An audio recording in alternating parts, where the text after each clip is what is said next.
பாசிப்பருப்பு சாம்பார் இட்லி தோசைக்கு இப்போ நம்ம வைக்க போகிறோம். அதுக்கு தேவையான பொருட்கள் எல்லாம் இப்போ பார்க்கலாம். பாசிப்பருப்பு 4 டேபிள் ஸ்பூன் எடுத்துக்கணும். ஒரு பெரிய தக்காளி எடுத்துக்கணும். அப்புறம் 2 ஸ்பூன் தேங்காய், ஒரு 1/4 டீஸ்பூன் ஜீரகம் எடுத்துக்கணும். இதை அரைக்கணும், நம்ம தாளிக்கணும். அதுக்கு வெங்காயம், சின்ன வெங்காயம் ஒரு 20 வெங்காயம் கட் பண்ணி வச்சுக்கணும். கருவேப்பிலை, ஒரு பச்சை மிளகா. இது நான் சாம்பார் தூள் 1.5 ஸ்பூன் எடுத்து வச்சுருக்கேன். இது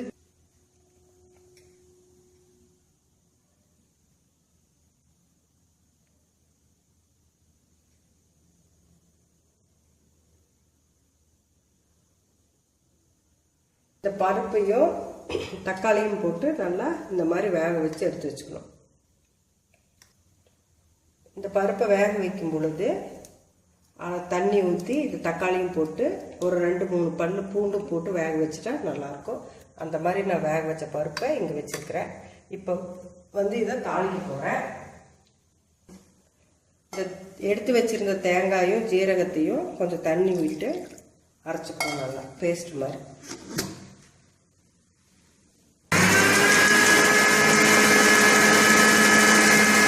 எண்ணெய் இப்போ எண்ணெய் வச்சு காஞ்சிருச்சு. எண்ணெய் காஞ்ச உடனே நம்ம கடுகு 1 டீஸ்பூன் போட்டுக்கிறோம்.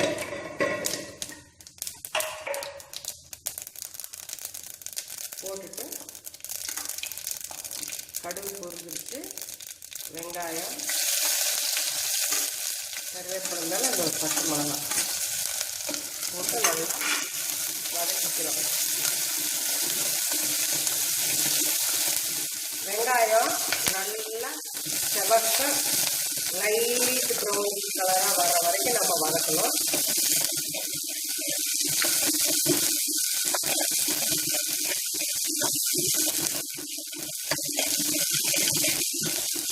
ரொம்ப ஈஸியாக செஞ்சிடலாம். 10 நிமிஷம் தான் டைம் பிடிக்கிறதுக்கு செய்யறதுக்கு.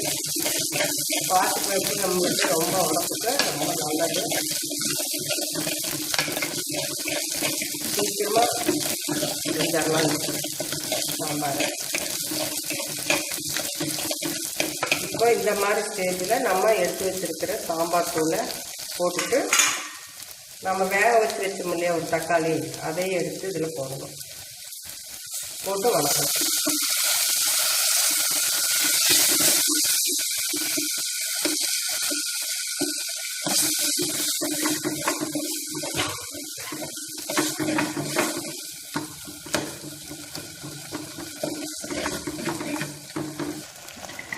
இந்த மாதிரி இது வணங்கினதுக்கப்புறம் இதுக்கு நம்ம இந்த குழம்புக்கு தேவையான அளவுக்கு நம்ம உப்பு போட்டுக்கிறோம்.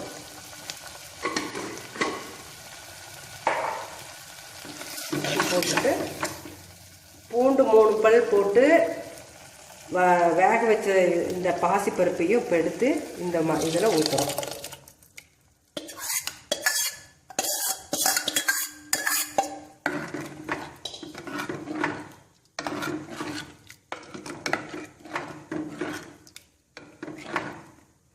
இது நல்லா கொதிக்கிட்டோம். இது கொதி வர்றதுக்குள்ளே நம்ம என்ன செய்யலாம்னா, இப்போ நம்ம அரைச்ச ஜீரகமும் தேங்காயும் போட்டு அரைச்சதை, மிக்சியில் அரைச்சதை நம்ம இப்படி வடித்து அதுலேருந்து பால் எடுத்துக்கணும்.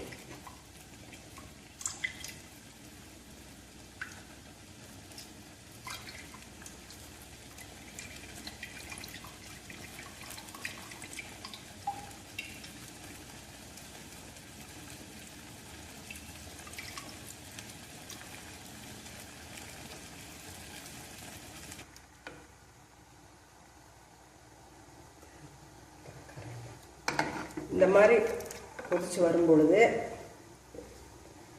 இந்த மாதிரி கொதிச்சு இந்த சாம்பார் ஆயிடுச்சு.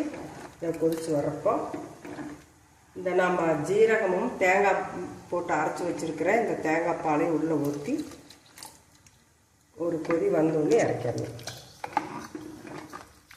ரொம்ப ஈஸியாக செய்யக்கூடியது இந்த பாசிப்பருப்பு சாம்பார்.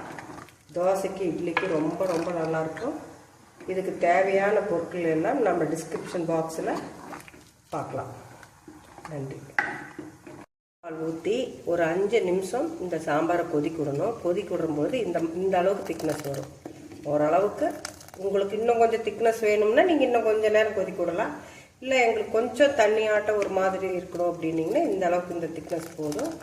அப்போ இறக்குறதுக்கு முன்னால் நம்ம கொத்தமல்லி தழை கொஞ்சம் கிள்ளி போட்டு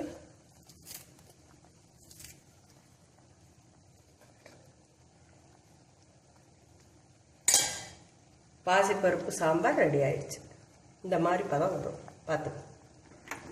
Check the description box below to get details on the ingredients list, and please subscribe to our channel to get regular updates on the latest videos. Thank you.